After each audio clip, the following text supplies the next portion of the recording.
All right, we've been getting increasingly far away from ourselves. And by that, I mean, the first question was, who are you? Right? The next one is, what are you offering? Which is, okay, I'm going to be offering something to someone else. And then the next question was, who are you offering it to?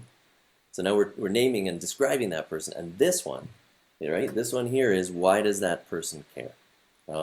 This is where you really want to try and put yourself in the shoes of the person you're offering it to. And this is something we tend not to do. We're excited about what we're offering. We've built the technology. We've built the business. We've borrowed the money. We've got out there and told our friends. It's all about us, right? It's all about our journey and about ourselves. And now how do we put ourselves in that other person's shoes and say, yeah, wait. All they know is they don't care about all the other stuff. All they know is about hopefully we got it in front of them so that we know that we're offering, it's being offered to them. Yeah. And they're doing their lives. It's just like, I mean, a possible example is when you're on Facebook and there's all those ads going by, right? I ignore all that stuff. But every once in a while, something gets me, and I'm like, ooh, I care about that. So, right, how do you get into that person's mindset? And I ask, people coming into this to think from that perspective, that not your perspective, not put your stuff down, all your toys and your excitement and your good wishes from your family down, and say, okay, no, now I'm going to pretend to be that person. Why do they care about what I'm offering? Like, why do they really care? And you might end up on that post-it note in that little space right here, brainstorming a bunch of stuff. I care because of this, because of this, because of this. But in the end, you're going to circle that one key reason that one economic decision maker really will make the decision to consider and then engage with what you're offering. Right? It's trying to boil it down to that one key thing that is characteristic of your offering that hits on why they really care. That proposition of value. Right? Yeah, you really hit it on the head there, because why this is such an important question is because we tend to fall in love with our ideas. Exactly. Right? Yeah. So we always do the, well, I would totally love that product. Right. Right? Like, well, of course you would. You're developing it. Exactly. It's your product or service or whatever you're offering. Exactly. So of course you're gonna love it, but you have to pull yourself out of the equation, and you have to put yourself in the shoes of who you've identified as being your customer. Yeah. Put yourself in that particular person's shoes and understand that at the end of the day, there has to be something of value for them to truly want to look further into what it is that you're offering. Exactly. Right? And it can't be a general thing. Like, it has to be something specific. Like, maybe you work out and you work out a certain way and you need a particular type of shoe. You can't just say that I make a workout shoe, so everybody that works out is going to love my product. It doesn't work like that. It has to be specific to that particular person, that particular beneficiary. So that's very, very important. Pull yourself out of the equation, and like you said, put yourself in the shoes of who you truly believe is that beneficiary. Right. And you have to create an opportunity for them or solve a problem for them. Right? You have to. And if you don't, then it's not going to happen. Right? Mm-hmm. And to give you an example, those Facebook ads, I was thinking about it after I said that. There was one the other day, this non-sweat dress shirt. And I was like, ooh, I'm thinking about riding my bike to my fat tire bike to the university. I could go for a non-sweat. So I'm in there clicking around. I ended up buying the thing. But they hit on the very specific thing that I need, which was to get to work without being disgusting, right? Sweaty and disgusting. And somehow, and they articulated that value proposition to me. The other thing I was going to say here is pick that cereal aisle example we were talking about earlier, right? Me and my daughter are walking down the cereal aisle. I look at cereals. I'm walking down there. I just want to use this to say to people, I do not care, if I go back to these questions on the screen, who you are. I don't care who works at the company that makes Shreddies or Weetabix or Cheerios. I just don't care about those people. And it's not that I just can't care about everybody, about every product, right? I care a little bit about what they're offering. Okay, it's clearly a good. It's a service, right? A product. It's a good that I can consume, okay. And it's in front of me. If I'm looking at that box, then it's been offered to me. But what I really care about is my value. What value do I get from it, right? Or what value does my daughter, as we walk down the aisle, get from it too, right? I'm the economic decision maker, so I'm the one on this napkin when they're designing this for me to try and hit me, right? But I don't care about the rest of it. I just care about the value for me, right? And so it really is about putting yourself in the other person's shoes. Mm-hmm. Yeah. That's right. No, it's important because, like you're talking about the economic decision maker, like yourself with your daughter. Obviously, you're on this napkin for them because you have a child, and in this particular example, we're talking about maybe sugary cereals, right? That your daughter's interested in, right? But you're looking for, when they're putting in, why does this person care? And you're looking at yourself as being their target market.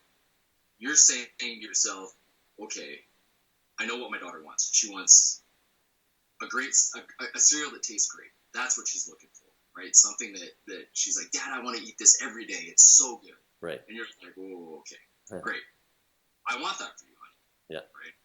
But at the same time, I don't want you to get diabetes at the age of 12. Right. So, you're looking for that perfect balance. And if somebody has got you on this napkin, they're got to be looking at you as their particular beneficiary and say, why does this person care? Okay.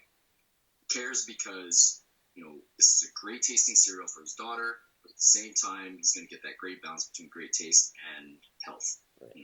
And those are the sorts of things that you need to be asking yourself when you're filling this stuff out. Exactly. And so when it comes to the practice of filling this out, what I do is I probably have a draft Post-it note, and I write down all the things I can think of that they would care about. They care about the price of that box. They care about the